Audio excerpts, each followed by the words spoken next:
Puji Tuhan. Ambil Alkitabnya ya. Hari ini saya mau bicara tentang mujizat kerendahan hati. Tuhan benci orang yang angkuh. Itu dulu. Kesombongan adalah musuh Tuhan. Tapi kerendahan hati adalah permulaan kemuliaan. Humility always precedes honor. Ya, mari kita belajar dari seorang yang besar di zamannya, yaitu Naaman. 2 Raja-Raja pasal 5 ayat pertama. Judulnya sekali lagi mujizat kerendahan hati. Mujizat kerendahan hati. 2 Raja-Raja 5 ayat 1 sampai 7 ayat kita cover hari ini. Ya, bagi Anda yang nggak familiar dengan cerita Alkitab, apalagi di Perjanjian Lama, Naaman ini seorang yang disembuhkan dari sakit lepra atau kusta. Ajaib, dia disuruh Tuhan mandi di sungai Yordan, cemplung atau membasuh dirinya 7 kali. Lalu di situ dia sembuh. Mari kita pelajari tentang mujizat kerendahan hati dalam cerita ini. Naaman disembuhkan. Ayat yang pertama, Naaman, panglima Raja Aram, adalah seorang terpandang di hadapan tuannya dan sangat disayangi sebab oleh dia, Tuhan telah memberikan kemenangan kepada orang Aram. Tapi orang itu seorang pahlawan tentara, sakit kusta, berhenti di sana. Mau bicara soal kerendahan hati harus belajar dari orang di posisi glory dong. Kalau orang nggak punya apa-apa, rendah hati itu biasa. Tapi kalau orang kaya raya punya posisi jenderal panglima apalagi, ditakuti semua orang, apalagi dia punya negeri penjajah, adik kuasa. Mari kita bisa belajar sesuatu ya. Orang itu punya kuasa terbatas, satu titik, dia persis di bawah langit, dia harus mengetuk kakinya Tuhan. Ada problema yang akan memaksa bahkan orang yang paling berkuasa dan berpengaruh pun untuk sujud di kaki Yesus. Some problems will drive you to your knees. Akan ada persoalan yang menuntunmu untuk berada di atas lutut dan mencari wajah Allah. Karena itu saya tidak anti masalah. Kalau masalah itu bisa mengerjakan maksud ilahi. Karena disinilah permulaan mujizat Naaman. Tapi dia harus terlebih dahulu belajar rendah hati. Setiap orang itu punya masalah, punya problema. Termasuk orang-orang yang kita kagumi. Si Naaman ini disayang oleh tuannya. Dia sangat ternama. Nama Naaman aja membuat gentar, lebih daripada nama kerajaannya. Sebab orang ini yang menghancurkan bangsa-bangsa. Orang yang paling kita kagumi pun, seolah-olah dia punya segalanya. Punya problema. Coba bayangkan problemanya si Naaman itu gimana. Dia bisa memikirkan begini, dia bisa mikir begini. Saya ini yang menentukan hidup mati. Saya bilang hidup, orang itu luput. Saya bilang mati, orang itu dibunuh. Nyawa di tangannya. Dia bisa habisi nyawa, dia tidak bisa memberi nyawa. Orang ini menentukan nasib bangsa-bangsa, tapi nasib sendiri dia nggak sanggup apa-apa. Coba bayangkan. Coba bisa imagine waktu dia buka baju setiap kali pulang perang. Atau dia bepergian. Ya kan, dielu-elukan. Pakai zaman dulu kali, pakai palem-palem, pakai apa. Masuk kota, bak pahlawan, dia disambut seperti orang menang. Ya, seperti seorang kebanggaan bangsanya. Tapi sampai rumah, personal struggle-nya dimulai atau pergumulan pribadinya menjadi nyata. Ketika dia buka baju sebelum di dry clean atau dicuci atau bahkan mungkin ke laundry yang paling mahal, dia setiap kali buka itu nanah, itu basah, luka basahnya menjijikkan dan baunya luar biasa. Dari jauh orang lihatnya, wow, saudara. Tapi dari dekat tercium bau busuk dari badannya. Secara rohani, ini berbicara tentang kehidupan banyak orang. Ada orang yang pintar kasih advice di dunia bisnis. Tapi keluarganya berantakan. Orang kaya raya punya segala sesuatu, anak sendiri pun dia tidak mampu kendalikan.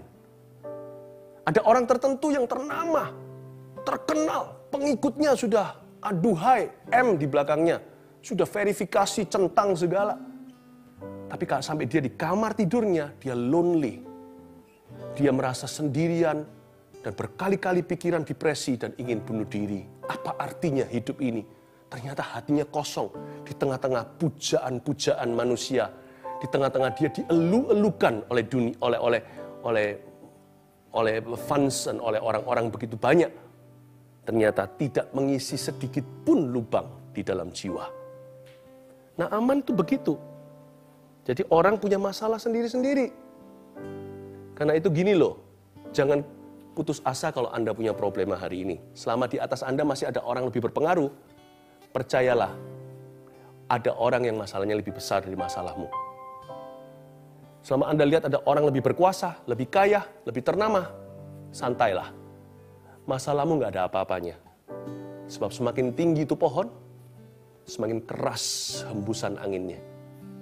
Jadi jangan compare, jangan membandingkan lalu frustrasi. Belajar untuk mengerti rahasia mujizatmu di mana. Tuhan menaruh mujizat Naaman, di tempat itulah Allah meletakkan mujizat Anda. Di tempat bawah, di tempat yang Anda harus cukup rendah hati untuk menggapainya. Tuhan tidak taruh mujizat di tempat tinggi. Kalau di kuki itu ditaruh shell yang paling tinggi, hanya orang-orang tinggi dan jangkung yang bisa mengambilnya. Nggak semua orang itu berperawakan begitu. Tapi Tuhan taruh begitu rendah, Anda hampir-hampir harus berlutut untuk menggapainya. Lihat Naaman ya, bukan Tuhan kerjai dia, tapi Tuhan ajari dia, sebab Tuhan cinta segala bangsa, termasuk Naaman ini. Orang ini sakit kusta.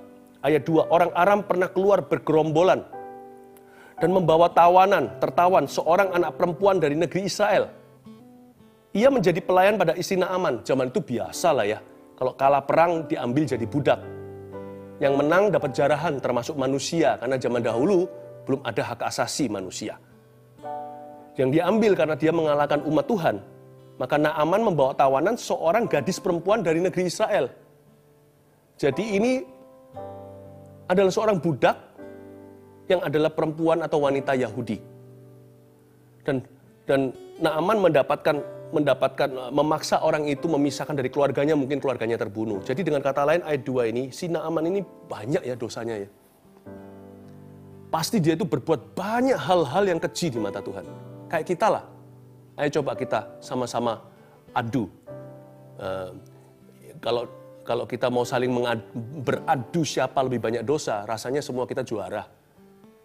Coba kumpulkan semuanya. Kalau Tuhan menghitung-hitung dosa kita, kalkulator kita jebol. Kalau Tuhan mau mengingat-ingat semua kesalahan kita, siapa di antara kita yang sanggup berdiri di hadiratnya?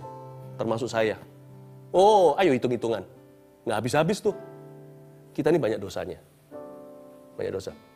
Tidak semua masalah kita karena dosa kita. Nanti kita jadi doktrin murahan.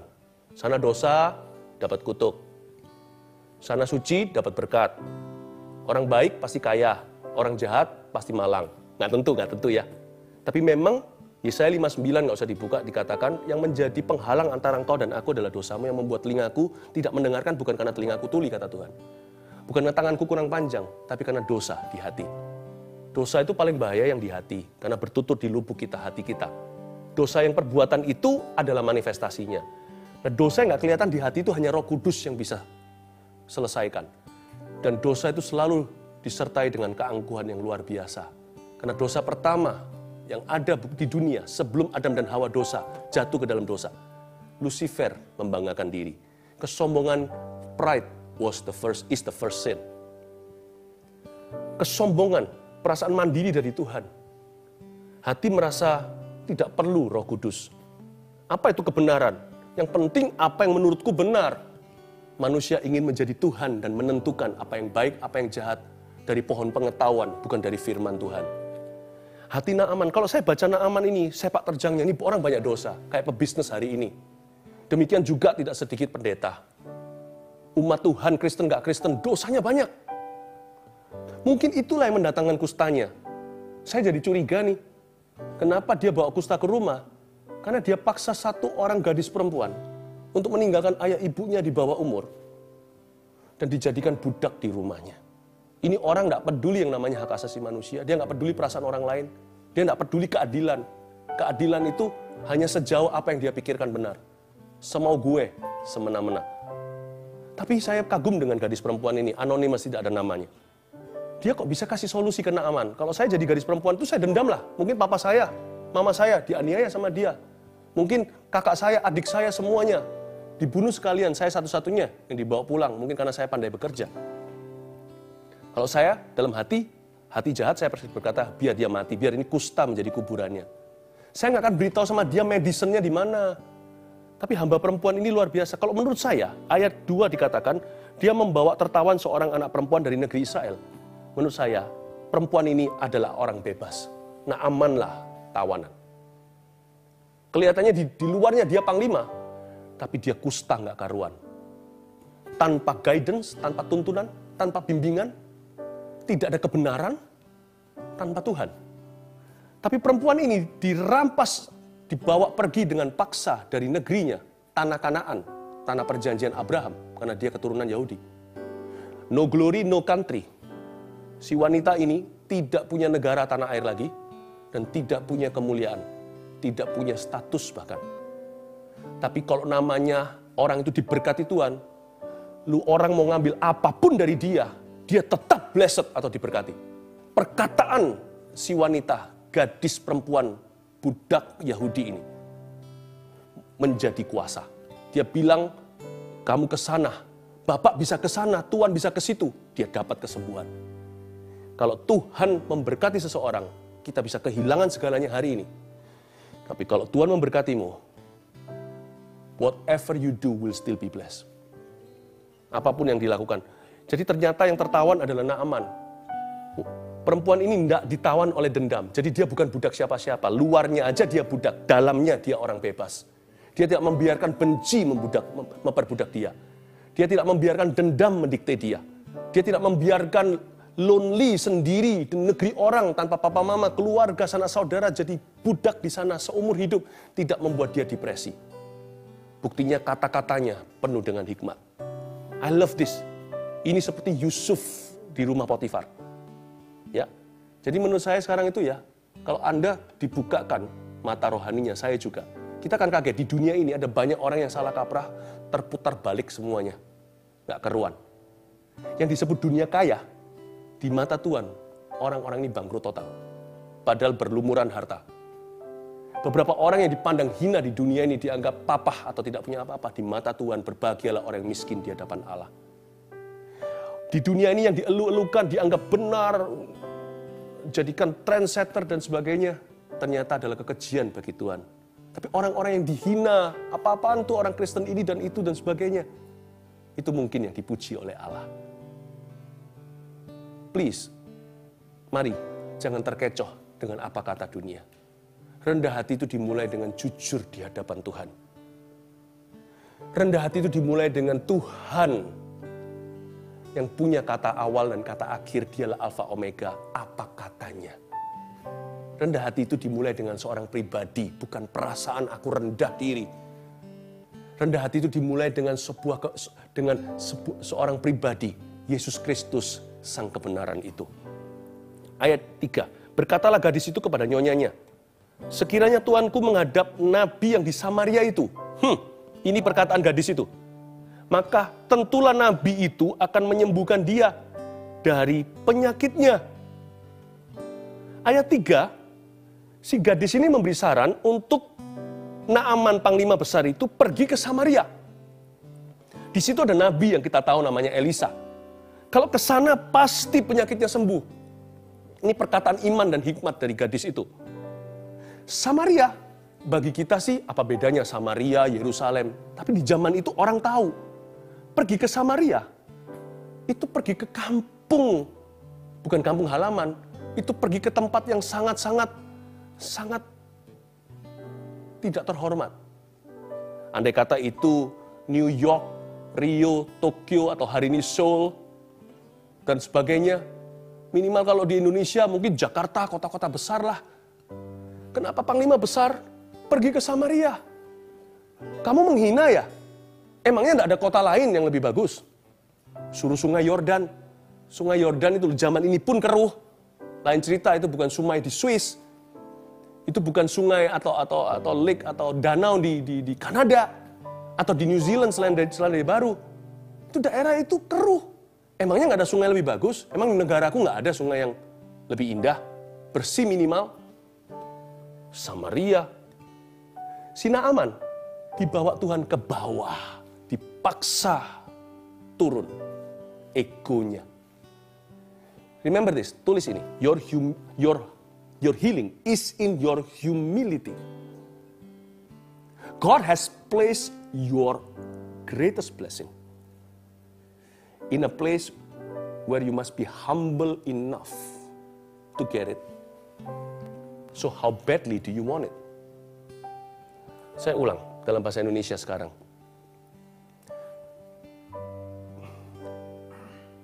Kesembuhanmu berada di dalam kerendahan hatimu.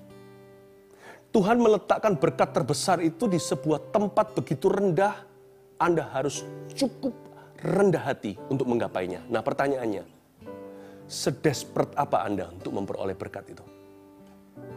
Karena si Naaman ini sangat desperado sekali, akhirnya dia nurut. Tapi dia namanya panglima perang, namanya prajurit, dia nggak akan give up, menyerah sebelum dia melawan. Ini tipe orang kalau nggak mau nurut gitu aja gitu loh. Ini orang egonya terlalu besar, tapi Tuhan itu sabar. Kita lihat ayat 4 sampai ayat 6 ya. Coba perhatikan bagaimana si Naaman itu berusaha untuk negosiasi dengan Tuhan. Meskipun dia belum kenal Tuhan, tapi kan dia dituntun Tuhan untuk ke sana. Coba lihat gimana dia tawar-menawar. Ini lucu sih sebenarnya. Lalu pergilah Naaman, ayat 4, memberitahukan kepada tuannya, katanya, beginilah dikatakan oleh gadis yang dari negeri Israel itu. Dari negeri Israel itu. Maka jawab Raja Aram, ayat 5, baik pergilah dan aku akan mengirim surat kepada Raja Israel. Anda perhatikan? Dia main di antara raja-raja. Dia masih banggakan koneksinya. Statusnya belum ditanggalkan. Oh, banyak defense-nya. Kebanyakan kita itu defensif sekali di hadapan Tuhan. Padahal Tuhan itu loh, hanya mau sembuhkan kita dan mengubah keluarga kita. Dia hanya mau mengubah hidup kita. Dia main di antara raja-raja. Coba lihat sekarang ayat 5 sekali lagi. Maka jawab Raja Aram, baik pergilah dan aku akan mengirim surat kepada Raja Israel. Lalu pergilah Naaman dan membawa sebagai persembahan 10 talenta perak dan 6.000 shikel emas dan 10 potong pakaian. Kalau orang Malaysia bilang ini alamak. Masih main uang lagi. Money politicsnya nggak berhenti. Karena memang Naaman itu konglomerat. Iyalah, dia jaran perang aja berapa. Ini orang dahsyat. Ini jenderal di atas segala jenderal zaman itu. Inilah jenderal yang memenggal jenderal-jenderal. Dia berkata bawa 10 talenta perak, itu sangat-sangat impresif sekali. Saya dulu pernah sekali hitung-hitungan ini, saya lupa sih. Ini dia bawa itu sudah miliaran rupiah. Hari ini tuh sudah ratusan ribu dolar, bukan jutaan dolar kiranya. Dia masih bergantung dengan money. Ia menyampaikan surat itu kepada Raja Israel yang berbunyi, sesampainya surat ini kepadamu, maklumkanlah kiranya bahwa aku menyuruh kepadamu Naaman, pegawaiku, supaya engkau menyembuhkan dia dari penyakit kustanya. Ini Raja Israel, kasihan nih di Samaria dapat surat begini. Lu sembuhkan ya, kamu sembuhkan dia. Segera sesudah Raja Israel membaca surat ini, dikoyakkannya lah pakaiannya serta berkata, Allahkah aku ini yang dapat mematikan dan menghidupkan, sehingga orang ini mengirim pesan kepadaku supaya aku sembuhkan seorang dari penyakit kustanya. Emangnya saya ini Tuhan?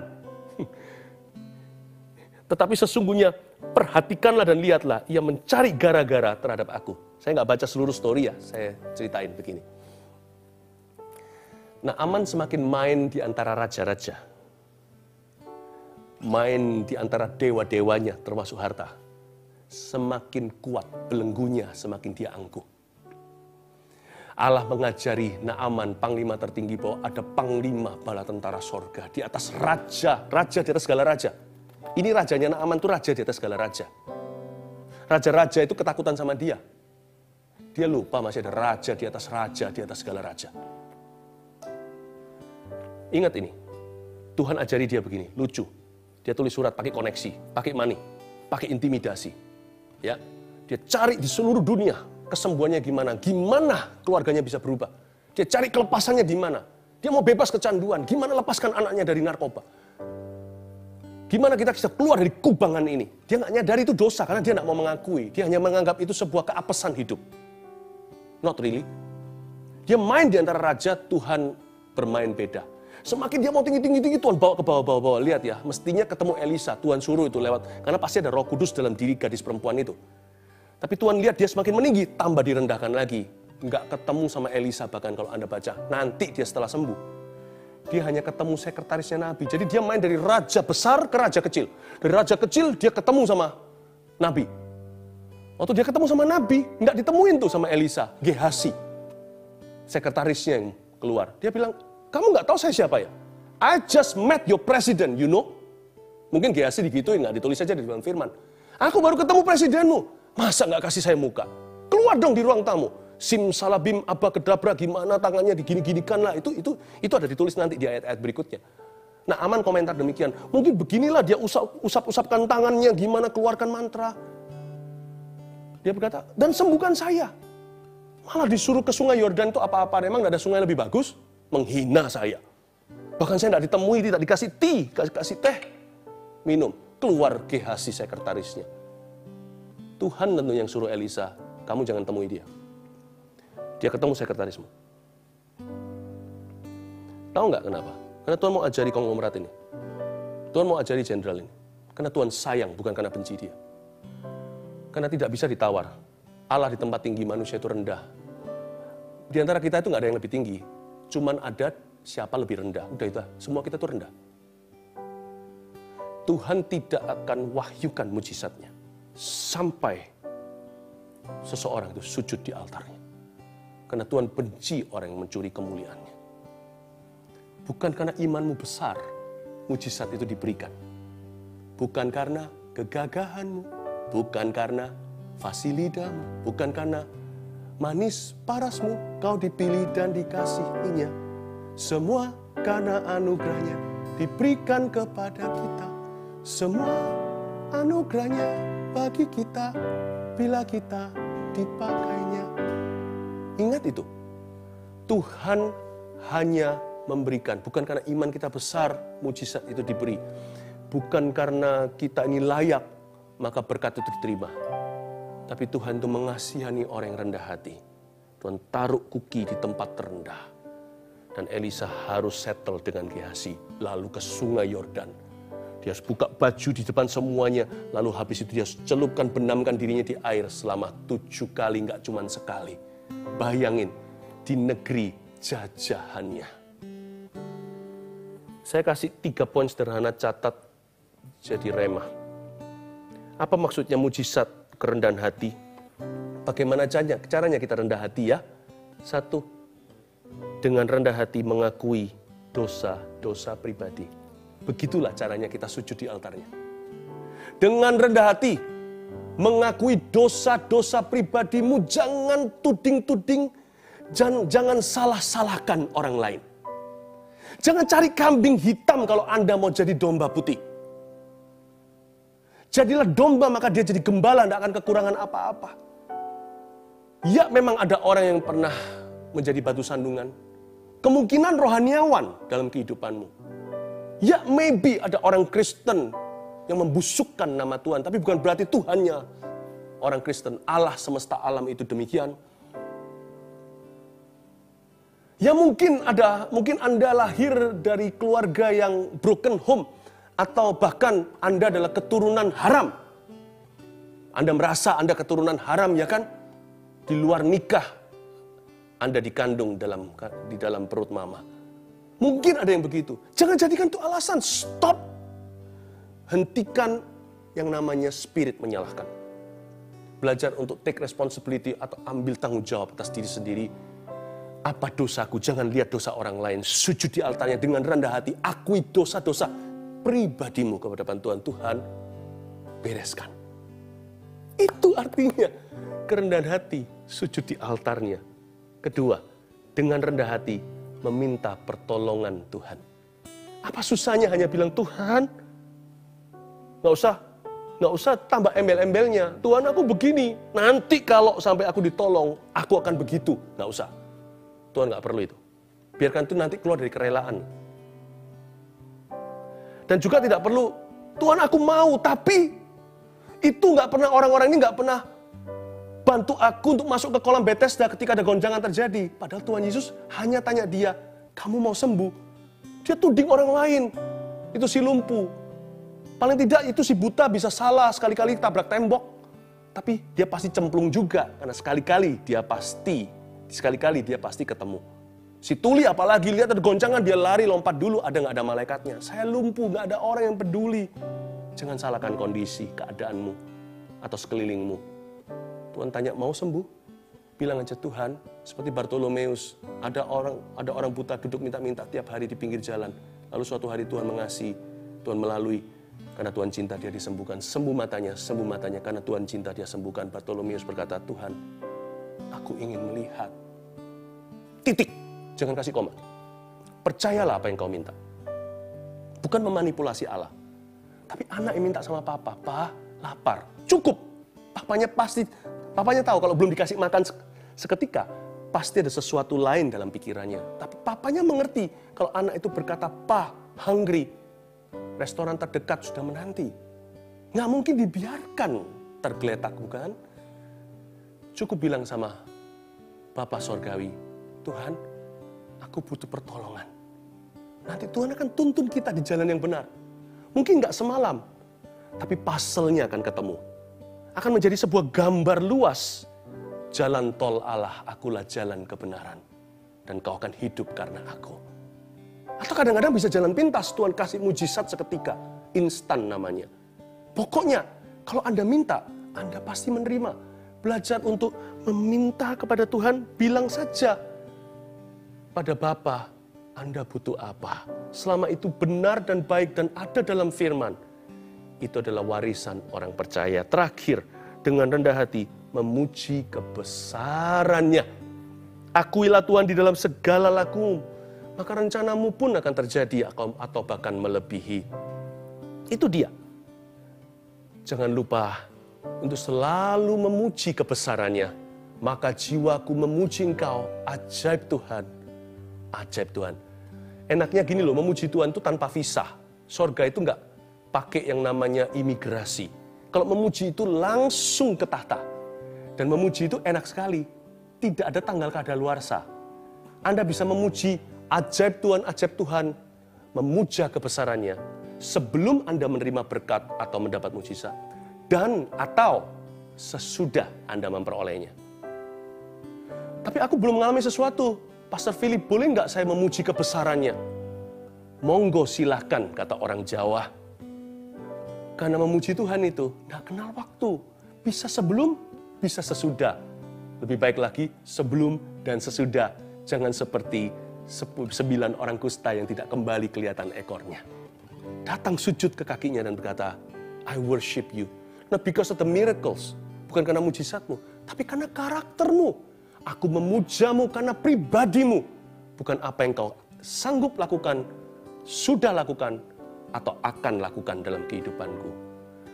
Apa yang aku alami, Tuhan tetap baik apapun yang terjadi. Aku sembuh tidak sembuh, Tuhan adalah Yehovah Rafa, karena itu adalah firman Allah. Kita bisa memuji dan menyanyi sesuai dengan atributnya. Isn't that wonderful? Dan ketika kita memuji Tuhan, meninggikan Tuhan, kita akan direndahkan supaya kita ditinggikan. Itu dia, waktu kita memuji Tuhan, kita tahu sekarang siapa tinggi, siapa rendah. Yang memuji itu rendah, yang dipuji itu tinggi. Itulah yang Tuhan sukai. Karena itu ada kuasa bukan dalam pujian. Ketika orang memuji Tuhan, sesuatu terjadi saat sujud di altarnya. 1, 2, 3. Bagaimana rendah hati? Untuk menemukan mujizat dalam kerendahan hati itu, 1, dengan rendah hati mengakui dosa-dosa pribadi. Jangan tuding kanan kiri. 2, dengan rendah hati meminta pertolongan Tuhan. 3, dengan rendah hati memuji kebesarannya.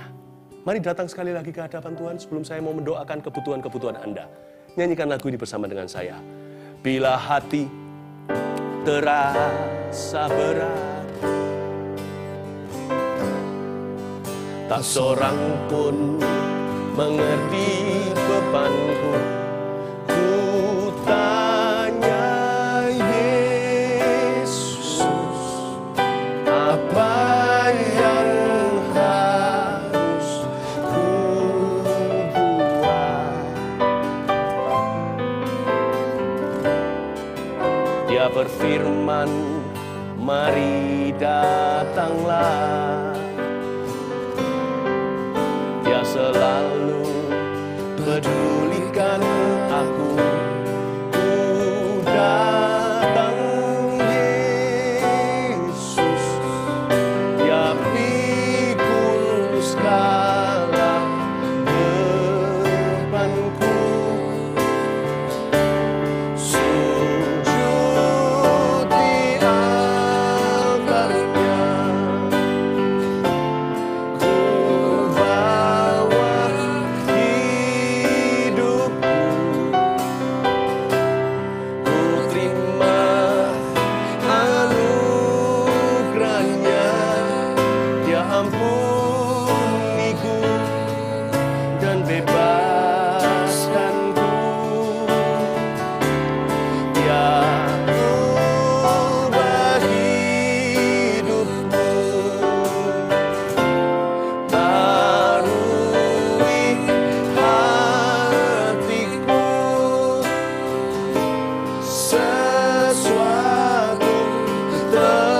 berlutut di rumah atau di mana Anda berada, it's okay, gak apa-apa.